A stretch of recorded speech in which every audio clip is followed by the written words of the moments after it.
Nakatanggap po ba kayo ng envelope just like Yusek Mercado and Director Osias from ASEC Paharda? Yes, sir. Magkakano? It's 25,000. 25,000. How many times po? If you could recall.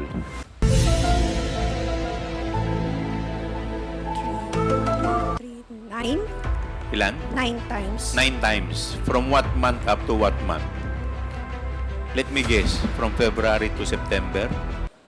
Ito ang Wow Trending. Isa na namang bagong resource person ang humarap sa Committee on Good Government and Public Accountability. Kaugnay ito sa walang katapusan na hearing sa issue ng confidential fund ni Vice President Sara Duterte sa DepEd at pati na rin sa Office of the Vice President.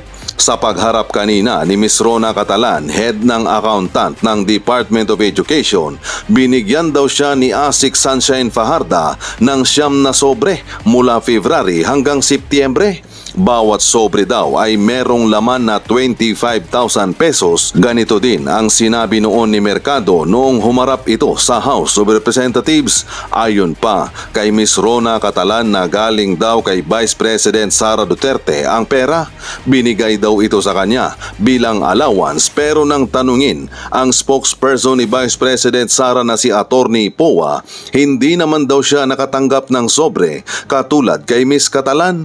Ayon pa nga kay Bishop Congressman Benny Abante na ang pera daw na binigay kay Ms. Rona Catalan ay halatang lagay para kung may papipirmahan daw kay Ms. Rona Catalan ay hindi na ito magtatanong pa at pipirma na lang kaagad.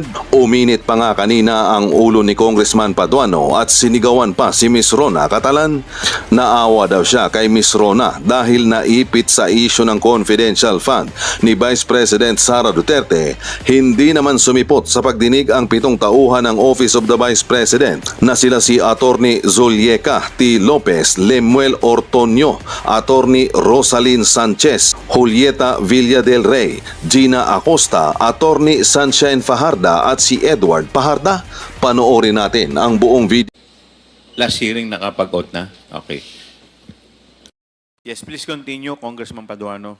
Ma'am, are you still with the DepEd? Yes, Your Honor. And please tell us about your present position in DepEd. I've been the chief accountant since 2010 Until now? until now. Until now. So, you're aware of this liquidation report that was submitted by COA to this committee. And your name was affixed in this liquidation report. And you have a signature on this liquidation report. Yes, sir. So you're aware. I am aware of the face copy of the liquidation report, but the supporting documents were not presented to me. So it was not presented to you, you just signed it? It was, You're the chief accountant? yes, sir, but it was just a formality that it should be covered by a liquidation report. But No, but supposedly you're the chief accountant, you have checked. But per joint circular, sir, it was stated that the liquidation report plus the supporting documents shall be submitted by the disbursing officer direct to the ICPAO without any presentation to the chief accountant. Yung ICPAO po, saan po department under yun? COA, yung Intelligence and Audit Office ng Intelligence and Confidential Funds. COA, do you confirm it? CR break lang po si Attorney Camora, sir. So, okay. I will wait for Atty. Zamora. So, ma'am, are you telling this committee na ministerial lang yung sa'yo? Come again, sir. Are you telling us na ministerial lang po kayo? Pumirma kayo dito without looking at the liquidation? Honestly, yes, sir, I will say yes. Oh, di may problema. Because if ever a case will be filed against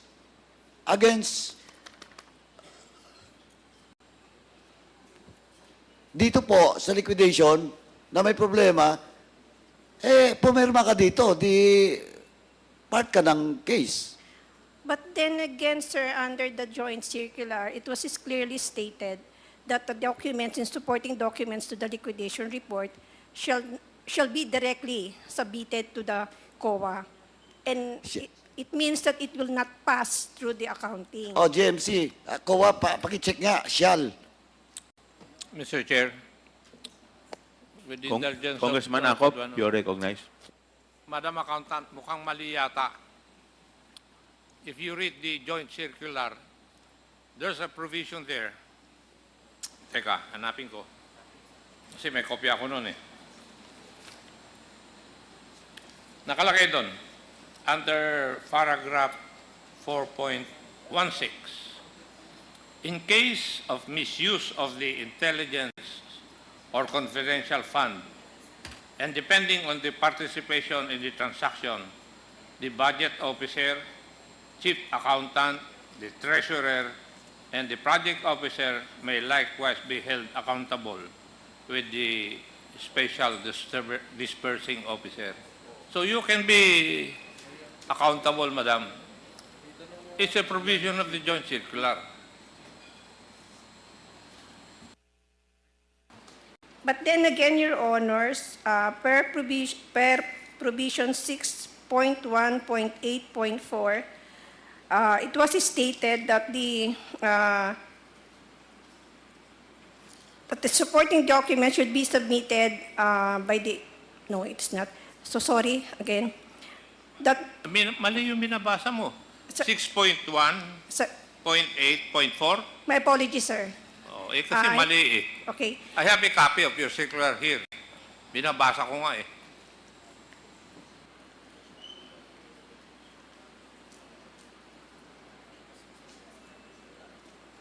So it was under 6.2, the liquidation of the cash advance. It was stated under 6.2.2, all cash advances for CF and IF shall be liquidated within 30 days after every quarter and from the approved date, target date of completion. Submission of the liquidation report duly signed by the head of agency or SDO, approved by the head of agency, together with the supporting documents under section 6.2.3 hereof and listed in the covering transmittal letter of the LR.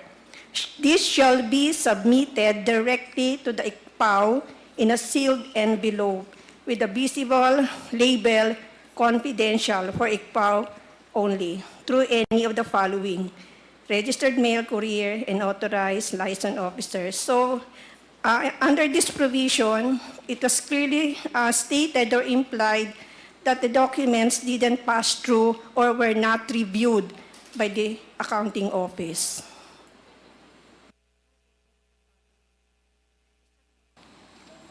So how do you reconcile that with paragraph 4.16? Sige nga. Kasi ini-excuse mo yung sarili mo because of a provision of the circular. But the same circular says that you can be accountable. How do you reconcile that? It could be stated here, sir, but honestly, and as I didn't, it was not presented really to the accounting office, the supporting documents. Hindi po yun ang tinatanong ko, madam. Ang tinatanong ko po, dinidepensa mo yung sarili mo using a provision of the circular, but the same circular states na ikaw ay accountable. How do you reconcile that? Kasi nasa akin yung kopya ng circular ninyo, ng COA eh. Oh. Kaya nga ako nag-intervene dahil ini-excuse mo yung sarili mo sa liability eh. Pero the circular says that you can be liable.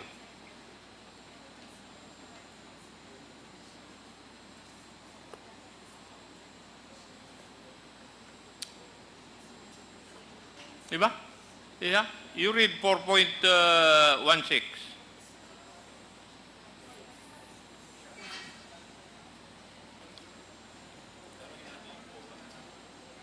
Wala pa yung COA eh. May we know from the representative of COA Uh, to be clarified as on the matter? Your Honor, based on the documents from our confidential team, the liquidation report that was signed by Ms. Catalan, certified supporting documents complete and proper, as the accounting unit. But then, if looking at the joint circular, it's stated there that the liquidation report in Annex E should be signed by the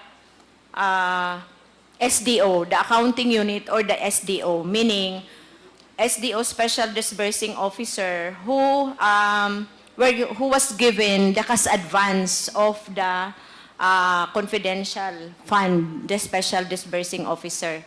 So if she was not the SDO, Ano po yung sinicertify ng accountant? when she signed the liquidation report of the 37.5, Certifying that. the supporting documents complete and proper. So, paano po ninyo sasabihin na complete kung hindi naman niya nakita? Could you please clarify us? Paano niya sasabihin na complete ang isang dokumento kung hindi naman niya nakita yung loob? Ms. Parang Catalan, hindi po yata match. Your Honor, it has to be Ms. Catalan who will answer such. Ma'am, how can you certify something as complete and proper if you did not verify what is the content of the documents? Sir, it is a standard procedure that every liquidation document should be covered by a signed No, but liquidation. that is common sense eh. Yes, sir. Paano po kayo magse-certify ng isang dokumento na complete and proper nang hindi nyo nakita? Hindi po ba kayo nagtaka na nagse-certify kayo ng isang dokumento na complete and proper pero hindi nyo naman nakikita yung laman ng loob? Unfortunately, that was the case, sir. Did you bother to ask the legal department or the COA na bakit kailangan dumaan pa po sa inyo? Bakit nyo kailangan i-certify ang isang bagay nang hindi ninyo ini-inspeksyon o tinitingnan? It was one of the requirements, sir, and I was made to sign that document, unfortunately.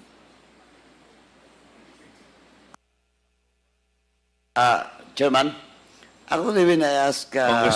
Congressman Paduano, yes, thank you, please continue. Chairman. And I asked Ms. Catalan, yung tenure of office niya since 2010 pa. And I think they're doing it since then without checking the liquidation report. And ano na po, pumirma lang. But ma'am, eto ngayon nandito sa akin yung GMC, yung binasa mo is 4.2.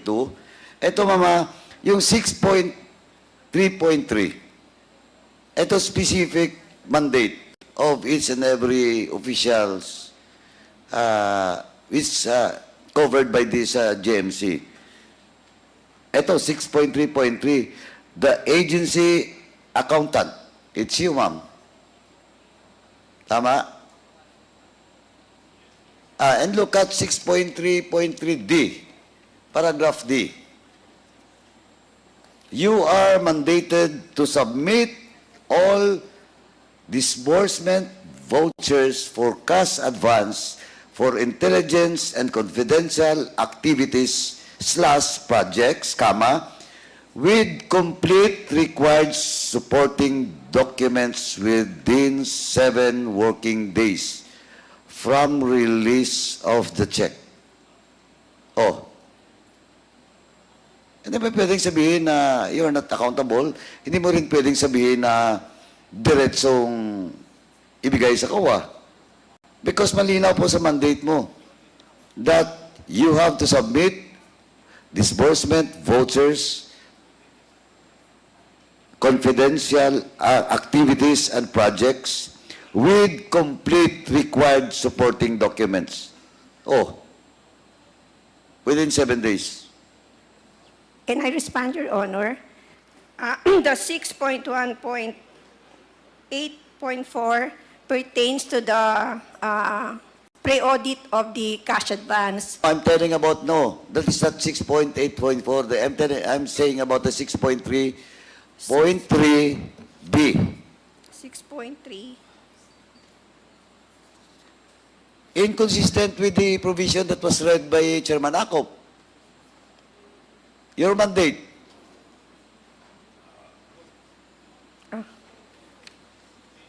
Anyway, Mr. Chairman, it is on record that that the chief accountant of the DepEd never bothered to check the liquidation report. He just signed it without looking at the details of such report. And it is on record, Mr. Chairman. May I respond, Your Honor? This is the first time that we have encountered cash advances for confidential fund. But for the regular cash advances for regular funds, we always ensure that the documents attached to the liquidation of the cash advances were complete. But again, for this, this is the first time that we have encountered these cash advances for confidential fund. And the procedure seems quite different, actually and honestly. But of course, you have the joint memorandum circular, and there is a provision with regards to the mandate of the chief accountant, the SDO, and all other officials of agency. Malinaw po yun, ma'am. So, I think once again, Mr. Chairman, it's like to put on record na inamin po ng chief accountant ng DepEd na she never bothered to check the authenticity, the correctness of such liquidation report, Mr. Chairman. Sir, Excuse me, Your Honor. Yes, ma'am, please. May I correct the word "not bothered"? That I did not bother to check the completeness of the documents. During that time, no matter how, maybe, this is the first time ngayon may cash advance ng confidential fund, but I was made to sign it. So, You were made to sign it. By whom? because it is a requirement that the liquidation should be covered by the liquidation voucher. But that is, ma'am, that is your mandate. And Yes. your statement that you signed it without looking at the details, di ba? And that is on record. Yes, sir, it was... O ano ngayon yung gusto mong i-explain? Sir, I'm trying to explain that it was stated sa joint circular that it seems or implied that the documents, supporting documents, should be directly submitted to COA in sealed envelope. And that is your interpretation, ma'am, that we have read the GMC. Yes, sir. O now? What? Are you telling this representation that I'm wrong? And Chairman Akop? No, sir, my apologies if you have misinterpreted what I'm trying to explain. No, I didn't misinterpreted you. You're telling me that my statement is not correct. No, sir, I'm not saying, I'm sorry po, I'm sorry, Your Honor, but I'm trying to explain on why I signed that liquidation. Oh, who tell you to sign the document? Are you forced to sign the document? Not really forced, but I was But not really. requested to sign the document. Oh, you signed the document, but you never bothered to read this mandate of yours? Ma'am, who ordered you to sign the document?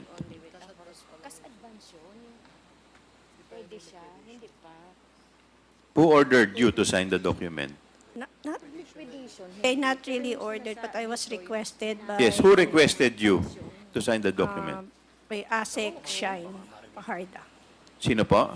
Si Assistant Secretary Shine Paharda. Sunshine Fajarda. Okay.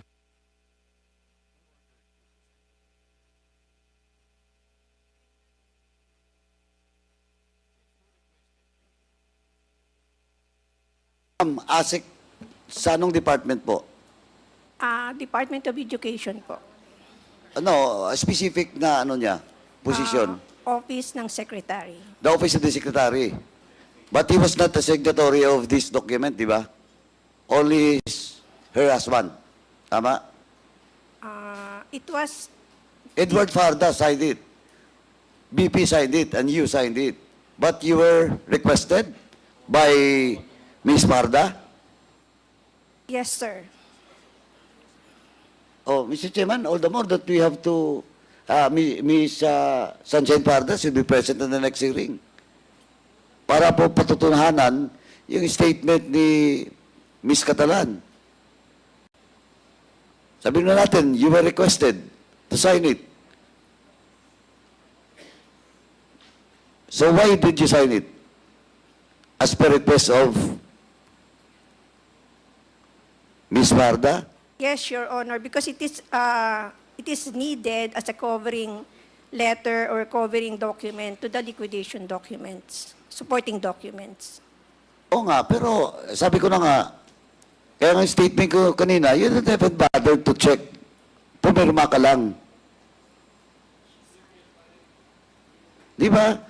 No, it's either it's your lapse or you were forced to sign it without checking all those liquidation report. Di ba, ma'am? Yes, Your Honor. O, ano bang tama? Nagkamali ka lang? Nakaligtaan mo i-check? Or you were forced to sign it without checking the liquidation report? It's hindi po nakaligtaan, but it is a needed document in the submission of the liquidation. Of course, I know it. It is needed, you have to sign it. But ang question is, siyempre accountable ka, ma'am, because of your mandate and your position, di ba? Now, sabi ko na, nakaligtaan mo or you were forced? I was requested, sir. Hindi nga. Saan ba? Nakaligtaan mo or you were requested? You were requested na pirmahan ka agad without checking the liquidation report? Yes, sir. O, Mr. Chairman, again, kung anong word gamitin, requested ba o she was forced to sign it without checking the liquidation report, ganun pa rin yun. Di ba? Ganun pa rin yun. Ma'am, meron po akong isang tanong. Nakakatanggap po ba kayo ng envelope kay ASEC Paharta? Yung totoo po, ma'am. Remember, you are under oath. Aside from your allowance, from your regular budget, nakakatanggap po ba kayo ng envelope just like Yusek Mercado and Director Osias from ASEC Paharda? Yes, sir. Magkakano? Minimal amount lang po. Which is, how much po? It's not even, Magkano po? it's 25,000. 25,000. How many times po? If you could recall. 9? Ilan? 9 times. 9 times. From what month up to what month? Let me guess. From February to September? I think so, sir. So, nung September po, tumigil na. Yes, Your Honor. Just like Yusek Mercado. Tama po ba? Yes, Your Honor. So, thank you po. Mr. Chairman, lastly, I'd just like to manifest, Mr. Chairman. Mr. Chairman, can I, last Yes. na lang po. Ma'am, actually, ma'am, talagang naawa din ako sa inyo. Kasi, tingnan mo, accountable ka dito. Eh, sabi mo kanina, ni-request ka. Pero, ang labas pa rin, ganun eh. You were requested, but, tapos, medyo kalakaran na may lagayan sa loob. Kaya nga ako, ma'am, I want to just express my sympathy to you. Naawa talaga kami sa inyo. Napipilitan kayong pirmahan yung isang bagay na hindi tama. Ngayon kung may kaso, pag lumabas yung NDA, yung finality nun, tatamaan kayo dyan. Ano process? Ako, Mr. Chairman, sabi ko nga, naawa lang ako dito sa mga officials ng DepEd. Pag ganito yung kalakaran. Ngayon, 2 na. Baka sunod, hindi lang 2. Di ba? Kaya, Mr. Chairman, at least ngayon, umamin na si ma'am, tama na ako. Okay na ako, Chairman. Thank you. Mr. Chairman. Yes, Senior Deputy Speaker, Don Gonzales, you're recognized. Ma'am, Mr. Chairman, I'd like to address my question to Ms. Catalan, ma'am, the accountant. Ma'am, Mr. Chairman, sigurado dumaan sa iyo itong cheque na to, di ba? You're the accountant. Yung 37.5 million. Tama ho ba? Your Honor, hindi po dumaan sa akin yung cheque kasi ang napadala po sa amin ay voucher. Tama. It would- Meaning to say, the voucher is the basis sa preparasyon ng cheque. Di ho ba? No? Yes, Your And Honor. definitely, there is a date put in the voucher and they will follow that date in preparing the check. So the check was signed by, of course, Yusek Sibilia and Yusek Mercado. Ang napansin ko lang po dito, in your recollection, 2023 yung isang check, that was February 20, 2023. That's number 1 check for the 37.5. Number 2 check, I thought this is quarterly. Ang date po ng cheque is April 19, 2023. It falls down to 1 quarter. Isang quarter lang po yung dalawang cheque na issue. Ang pangatlong na cheque na issue po ng November 23, 2023. At hindi po, na issue po pala yung pangatlong cheque is July 11, 2023. In your recollection, tama ho ba itong cheque and based on your obligation, on your voucher during the processes of the vouchers into check? Parang tama po, Your Honor. Tama. So, tama ho ba yung tanong ko na per quarter at dalawang cheque po yung ginawa niyong 37.5 in 1 quarter? Tama ho ba? No, Your Honor. Per quarter po siya. Per quarter is February. February for the first quarter, and then yung April for the second quarter, and then yung July for the third quarter. So, tama ho ba? Opo. Okay. So, that is equivalent to 37.5 times 3. That is equivalent to 112.5 million. Number 2 question po. Itong 125 million under Gina Acosta, ang date po ng cheque na is July 13, 2023. Halos nagkasabay lang po yung July 11 ng DepEd at saka yung July 13 ng OVP. Ang OVP is 125 million and the DepEd is 37.5 million. Kaya ang tinatanong ko po, wala na po yung land bank, umalis na? Kanina. Umalis na po yung tika land bank? So, meaning to say, ang July 11 at saka yung July 13, ang na-withdraw po is 37.5 million at saka yung 125 million. Tama ho ba sa, ay, hindi po kayo tika OVP pala, DepEd kayo. May OVP ba dito? OVP? Sa management, po. Wala. Kasi kung tignan mo itong dalawang cheque, isang mukha lang po ito 2 days lang po ang diferensya. July 11 and July 20, 2023 of the amount of 37.5 and 125 million. Kaya tinatanong ko po sana yung land bank, kaso wala na. Next hearing ko na lang po, Mr. Chairman, tanungin. Kasi tatanungin ko siya kung paano niya na-withdraw itong 3 cheque at saka itong 125 million. So, Your Honor, Mr. Chairman, yun lang po. Maraming salamat. Thank you, SDS. Chairman, interject Yes, lang. Congressman Lara, please. Yes, yung tanong chairman ni SDS Dong para sa OVP, I think nandito si Attorney Puga, baka pwede niyang sagutin yung tanong ni DS Dong. Mr. Chair? Yes, if I may nandito be- ang OVP, former din naman. Mr. Chair, if I may be recognized. Wala pa po kasi ako sa OVP nung 2023. I was with DepEd at that time, sir. So, I really wouldn't know kung ano yung nangyari dyan. Ano po kasi dating nakita ko lang po itong cheque Opo.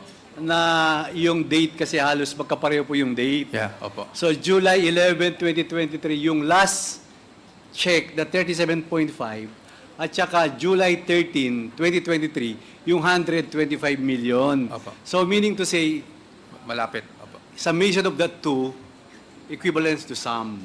Yes, sir. Yun po yung sinasabi But ko, Mr. Chairman. yun po. Unfortunately, sir, I got out of DepEd nung nag-resign si VP, which was already July 2024. I believe, sir. Andito pala yung land bank. Ma'am, sorry na. Diyan na po yung land bank, SDR. Sorry ma'am, nakabalik kayo, di ba? Magtatanong ko lang sana kung itong Edward Paharda, kasi po ako nagtanong to last hearing, di ba yung cheque, papaingkas, ikaw yung branch manager, di ba? Pag ipapaingkas mo yung cheque, nakaprepare yung pera, bigay mo sa counter. Pag binigay mo yung pera sa counter, may papipirma po kayo sa kanya, di ba? Yung received, the amount of this, and sa likod ng cheque, pipirma pa po si Mr. Paharda. Tama ho ba? Yes, sir. The client will sign as acknowledgement na And at the back of the check, niya yung cheque. The cash. the cash. So, pwede nyo kaming bigyan nung receiving copy, nung tatlong receiving copy ng from Land Bank, yung 37.5 million. We will check our records, Yes, ma'am. sir. Thank you. Tapos, ma'am, number 2, itong kay Gina Acosta na 125 million, sabi nyo kanina sa Show Boulevard po to, pinaingkas. Pwede po, yung sino nag-receive nitong July 13, 2023, na pinaingkas po niya yung 125 million. At yung July 11, na pinaingkas naman ni Edward Parda under your branch. Para ipagsusog lang po natin yung dalawang cheque. Pwede ba? We will check our records, Thank you, sir. Mr. Chairman. Thank you. Mr. Chair, I'd like to ask the question to Ms. Catalan. Do you realize your accountability on this and consequence of what you did, Ms. Catalan? Yes, Your Honor. I would like to ask once again, were you requested or were you pressured? I was requested, sir. You were requested. You were not pressured at all.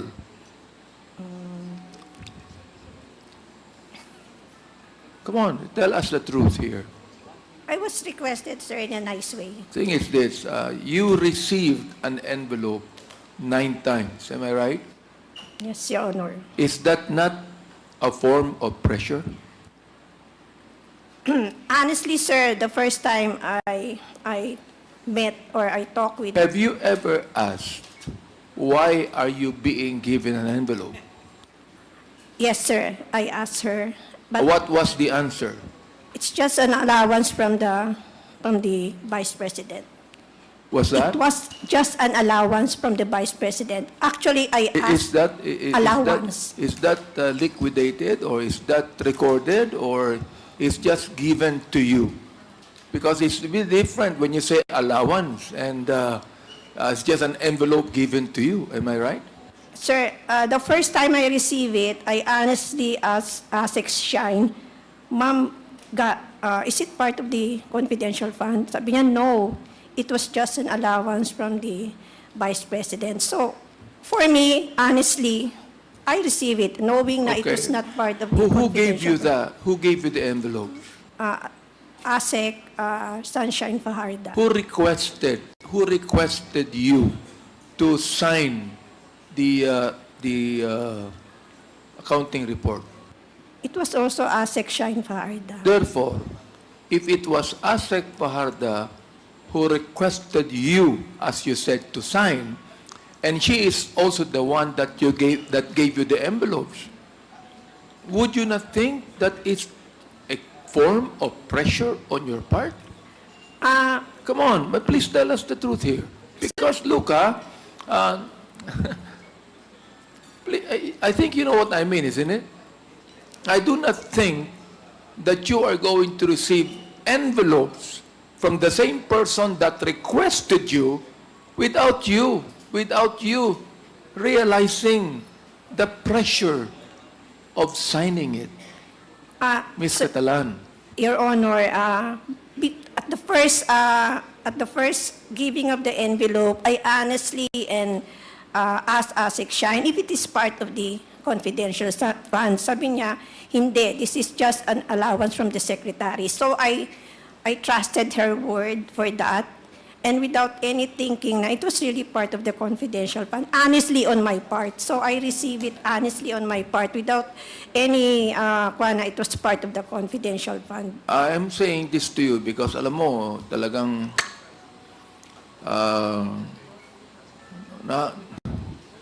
and my heart goes out to you, Miss Catalan. You know, I think it would be best that, you know, in your own heart, you have been pressured because you received the envelopes. They're not only being requested. You have been pressured because you received envelopes thinking that they are just allowances, but you know it is never recorded. It is not part of the budget that was given to the OVP or the Secretary of Education. It's not part. Did you sign a voucher for it? No, Your Honor. See? I mean, so what I'm saying is this. Those 9 envelopes you received is a form of pressure on your part or on the part of the same person that asked you to sign. Miss Catalan. Am I right? Yes or no? No. Yes or no? Maybe, Your Honor. No, it's not maybe. It's yes, isn't it?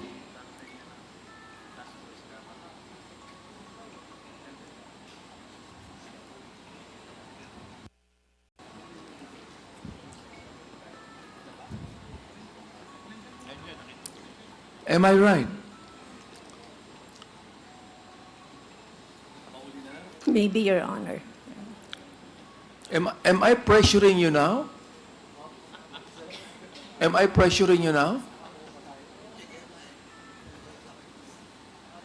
I'm so nervous right now, Your Honor.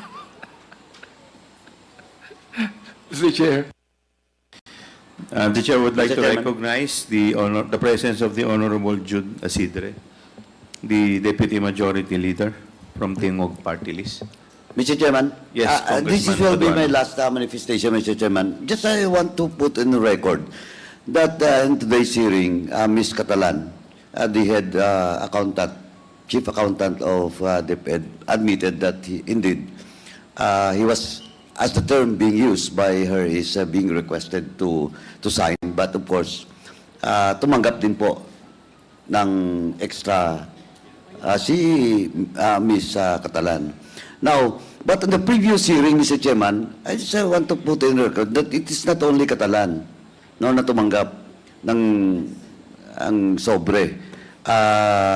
Attorney Restiwases Osias also admitted. Now, even Attorney Michael Wesley Poa, nandito ngayon, admitted also, but that was December, only December. But he still admitted that he received some amount from the Vice President. And of course, Miss Gloria Jumamil also, Mercado. Si Ma'am, bit-bit niya pa yung mga sobre, no? Yung original na mga sobre. At nandito ngayon, no? In possession natin. And of course, lahat na to is galing from Miss Sunshine Farda na heya ni BP at the same time asawa nung SDO ng Office of the Vice President in relation to confidential fund. So as of now, apat na po ng mga officials ng Vice President na umamin na tumatanggap po ng sobre galing sa Vice President. Thank you, Mr. Chairman. That's all. Mr. Chair? Congressman Sia Alonso. I yield to the senior. Yes, I just have a few with the questions, but I yield to. indulgence of, Congressman But I yield Sia, to Chairman. The Chair would like to Bagong. recognize Congressman Ako. Thank you. Madam Catalan, dadagdagan ko yung pagka-nervyos mo.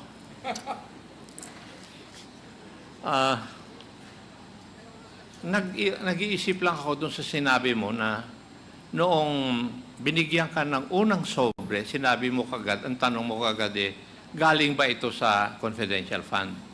Tama po ba yung pagkarinig ko? Yes, Your Honor. Bakit ganun ang tanong mo? Because honestly, I'm wondering ba't ako bibigyan? And during... Ngayon, It was after honestly, the... nagtanong ka kung bakit ka binibigyan. Ano ang sagot doon sa tanong mo na yun? But I was made to understand by ASEC Shai na it is an allowance from the secretary, Kayo po ay accountant, di po ba?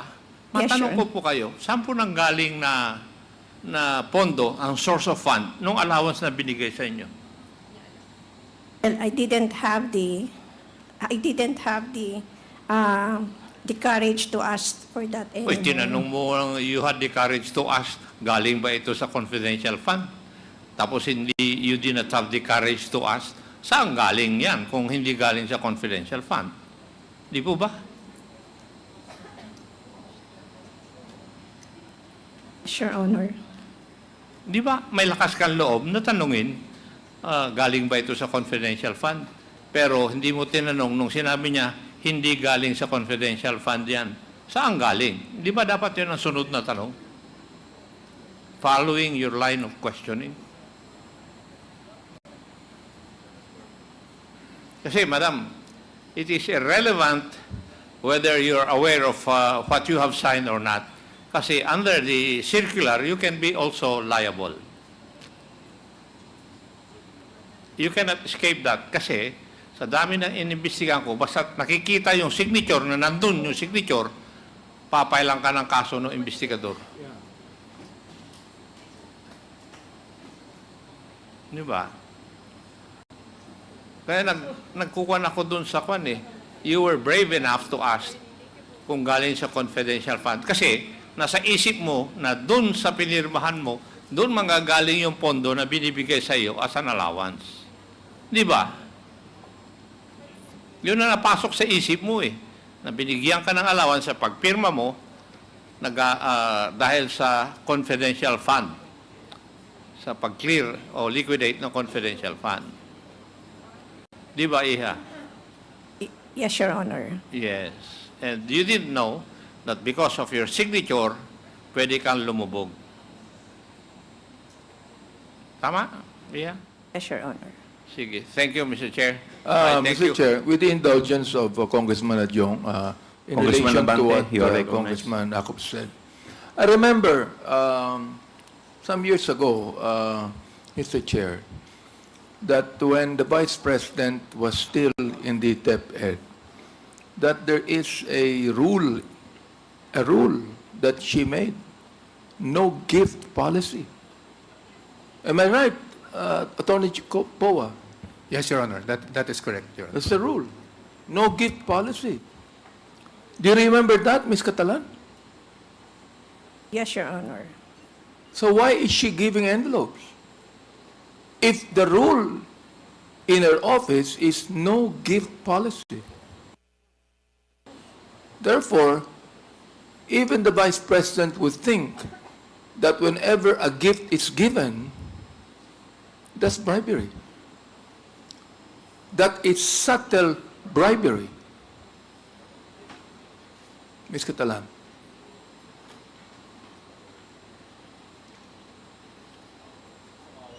Maybe. Not maybe. Sabi mo sa akin, no gift policy. So therefore, if the Vice President said that there is no gift policy, therefore she is trying to avoid any kind of a bribery or a corruption in his part. Attorney, can you please, do you believe that? Well, yes, I do believe that, Your Honor, because even as OSEC, when I was in OSEC, no gifts talaga kami from anyone. No gifts. No gift policy was in place. So, nakita niyo yung answer ng dating spokesperson ni Vice President, am I right? That's the reason why I'm asking you if you are pressured. Siguro kinakailangan, sabihin mo na rito sa amin You were pressured because of the allowances given to you. Oo.